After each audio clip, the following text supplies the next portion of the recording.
Shalom, selamat malam Bapak Ibu dikasihi Tuhan. Kiranya Tuhan memberkati, melindungi Bapak Ibu seluruh para pendengar dimanapun berada.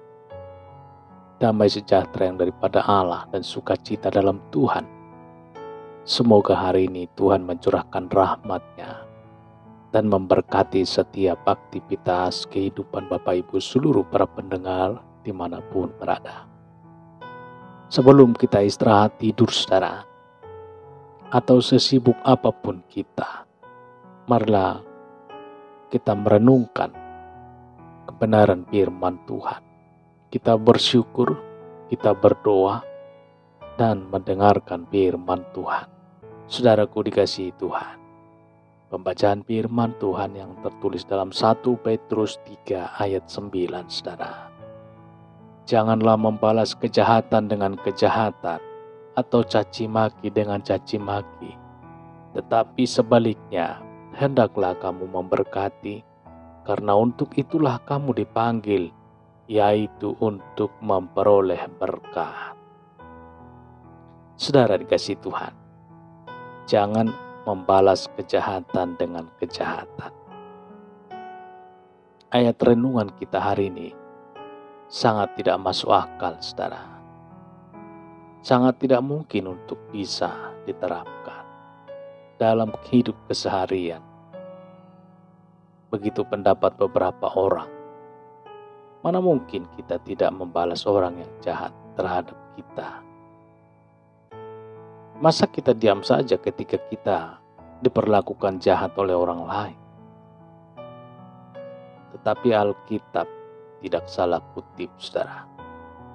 Penulisnya adalah Simon Petrus, Rasul Yesus Kristus. Surat ini ditujukan kepada orang-orang Kristen yang tersebar di seluruh bagian utara Asia Kecil. Mereka disebut umat pilihan Tuhan. Ampuni musuhmu. John F. Kennedy, mantan Presiden Amerika Serikat. Ia berkata, ampunilah musuh-musuhmu, tetapi jangan lupakan nama mereka. Apa artinya? Apakah yang dimaksud dengan mengampuni tetapi harus tetap mengingat perbuatan mereka? Atau mengampuni tetapi berusaha tetap mengingat pribadi mereka? Musuh yang dikatakan oleh John F. Kennedy artinya orang yang menyakiti. Kita diminta memberi pengampunan kepada orang yang pernah menyakiti kita. Jangan lupakan nama mereka. Berarti kita harus tetap berusaha untuk bersahabat dengan orang yang bersangkutan. Jujur, tidak mudah memang. Mengampuni adalah perintah Tuhan. Yang namanya perintah itu harus dilaksanakan. Kalau atasan Anda di kantor memerintahkan sesuatu, bukankah Anda harus mengerjakannya? Apalagi ini perintah dari Tuhan sendiri. Walaupun sakit, sekalipun sulit, kita harus mengerjakan perintah itu. Saudara, Rasul Paulus juga menegaskan hal yang sama, seperti yang tertulis dalam Efesus 4 ayat 32.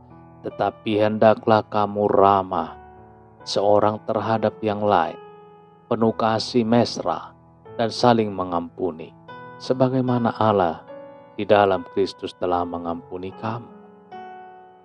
Saudara, perhatikan kata hendaklah. Di sini kata hendaklah adalah merupakan suatu perintah. Bukan saja kita harus mengampuni, tetapi kita juga diminta untuk tetap ramah, tetap penuh kasih mesra. Dan dijelaskan juga alasannya mengapa kita harus mengampuni.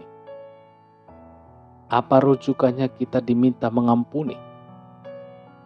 Dengan terang dan jelas, Rasul Paulus memberikan referensi bahwa Tuhan di dalam Kristus yang sudah mengampuni kita terlebih dahulu. Kalau Tuhan saja mau mengampuni kita, apa alasannya kita tidak mau mengampuni orang yang bersalah kepada kita? walaupun sulit, Anda harus berusaha melakukannya. Sulit bukan berarti kita harus menyerah. Sulit tidak boleh menjadi penyebab kita gagal melakukannya. Apapun masalahnya, jika kita mencintai Tuhan. Saudara, apapun masalahnya, jika kita mencintai Tuhan, maka kita harus berusaha sungguh-sungguh untuk mengerjakan permintaannya. Omong kosong jika ada orang berkata ia mencintai Tuhan, tetapi mengabaikan firman-Nya. Action yang perlu segera kita lakukan. Stop membalas kejahatan dengan kejahatan. Saatnya membalas kejahatan dengan kebaikan. Haleluya. Amin. Kita berdoa. Bapa di dalam sorga, terima kasih Tuhan Yesus pada saat malam hari ini. Kami sungguh mengucap syukur atas kebenaran firman Tuhan yang kami dengarkan pada saat hari ini, yang menerangi setiap hati dan pemikiran kami, memberikan kelegaan bagi setiap kami yang dahaga. Terpujilah nama-Mu Tuhan, termulialah nama-Mu Yesus. Pada saat malam hari ini, kami berdoa, biarlah firman-Mu ini menjadi rema di dalam kehidupan kami dan kekuatan, dan menjadi darah dan daging bagi hidup kami. Terpujilah Tuhan, termulialah Tuhan. Malam hari ini Tuhan, hamba berdoa untuk Bapak Ibu seluruh para pendengar dimanapun berada. Tuhan Yesus berkatilah mereka, keluarga lepas keluarga, pribadi lepas pribadi, dimanapun mereka melangkah pada saat malam hari ini. Dan baik mereka yang sudah mau istirahat tidur, Tuhan berkati. Baik mereka yang bertugas di udara, Tuhan berkati. Mereka yang bertugas di laut, di darat, Tuhan berkati. Terpuji termulialah Tuhan pada saat malam hari ini.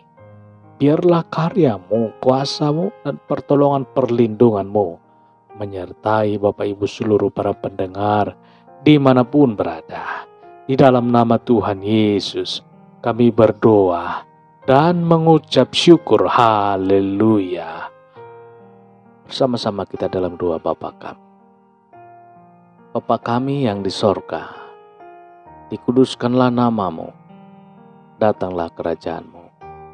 Jadilah kehendak-Mu di bumi seperti di sorga. Berikanlah kami pada hari ini makanan kami yang secukupnya. Ampunilah kami akan kesalahan kami seperti kami juga mengampuni orang yang bersalah kepada kami. Dan janganlah membawa kami ke dalam pencobaan, tetapi lepaskanlah kami daripada yang jahat. Karena Engkaulah yang mempunyai kerajaan dan kuasa dan kemuliaan sampai selama-lamanya. Amin. Terimalah berkat Tuhan. Tuhan memberkati engkau dan melindungi engkau. Tuhan menyinari engkau dengan wajah-Nya dan memberikan kasih karunia. Tuhan menghadapkan wajah-Nya kepadamu dan memberikan damai sejahtera.